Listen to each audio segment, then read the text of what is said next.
What is up, guys? It's Doodoo Poker here, back for another video. Today we are going to be looking at how to play value versus fish when we are in the big blind and the fish is in the small blind. So what happens in this hand is my opponent, who's a fish, min raises pre-flop, and there's nothing else for me to do except call. On the flop comes king of hearts, 10 of diamonds, 3 of hearts. I'm going to follow along here in GTO Wizard, and I'm going to say that instead of raising min raise, he raised 3x just to keep it solver friendly. So the flop comes king of hearts, 10 of diamonds, 3 of hearts. Now remember, we have ace of clubs, 10 of hearts, so we flop second pair top kicker. Now our opponent, who's a fish, bets half pot. Now there's nothing really else to do but call on the flop, and we see here in theory that half pot is not really a GTO sizing. So what I'm going to do is I'm going to go into the AI and I'm going to node lock him to betting 50%. And we see here that it mostly calls. Let's take a peek at some MDA just to see what incentives lie. In the field, as the single raise pot out of position pre-flop raiser, we see fish are on the high side of GTO when they bet, and they do overfold on the flop. So you do want to put bluffs on the flop with your raise, but we have a great hand for just calling because we have a bluff catcher. So let's say we decide to call flop and we take a turn. Now on the turn is where it gets interesting. We turn trips with top kicker and my opponent checks. So now we have a decision and we have to look at MDA for the bet flop check turn line. Let's take a peek. We see in MDA the field as a single raise pot at a position pre-flop raiser, small blind versus big blind. What do you notice about fish?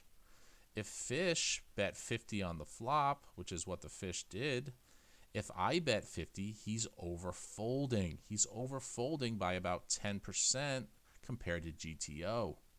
So what do you think I should do with value? If I know they overfold, if I bet turn, then I don't want to bet turn with value.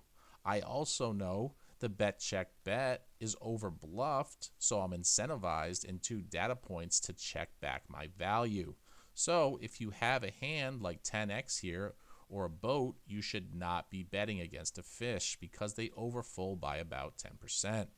So I know this in game and I check back and we take a river. Now on the river, a 9 of diamonds comes.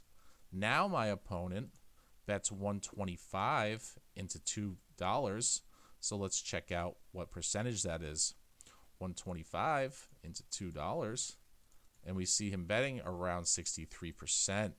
Now let's look at MDA for bet check bet for the field as the single raise pot at a position pre-flop raiser. The fish is here. Remember, light green is over bluff with air, dark green is over bluff with low pair, and the blue is going to be GTO-ish. We see in this sizing formation, he bet 50 on the flop, he checked the turn, and then he bet 63% on the river. So let's go to bet 70, and we see they're over bluffing by 14%. But what do we know about fish? Let's go to our notes. We know that they overcall because they don't understand absolute value. So if we look at the actual hand, we know if he has a king in his hand, he's going to think he has 2 pair, which is technically correct, but he doesn't realize that he has a bluff catcher. He's also going to call a hand like a weaker 10, or maybe a hand like king 9, or pocket aces possibly. So when he bets 62 or 63% on the river, what you need to do is you need to jam all in.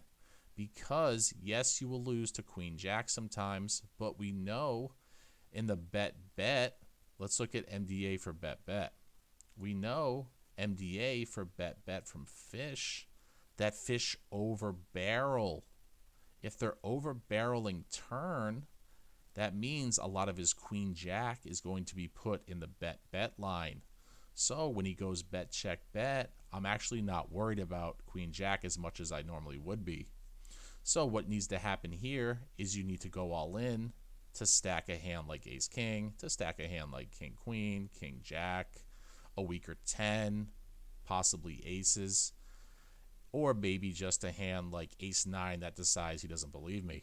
So what we do here is he bets 62%, I jam all in, and he calls with ace king, and we take the pot.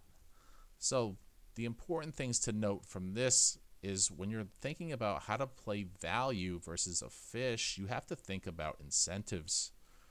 When they check turn after c-betting flop, there's a huge overfold, 15 to 20% more than GTO. So you should never be stabbing with your value on the turn in the small blind versus big blind node.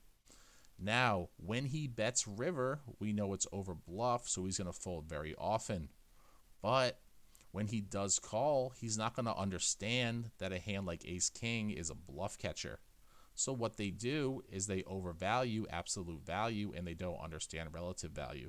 So we can get max EV by checking back turns, and when he bets rivers, we expect him to fold very often, but when he calls, we're going to be good more than 50% of the time. If you enjoyed this, please give me a like, please give me a subscribe.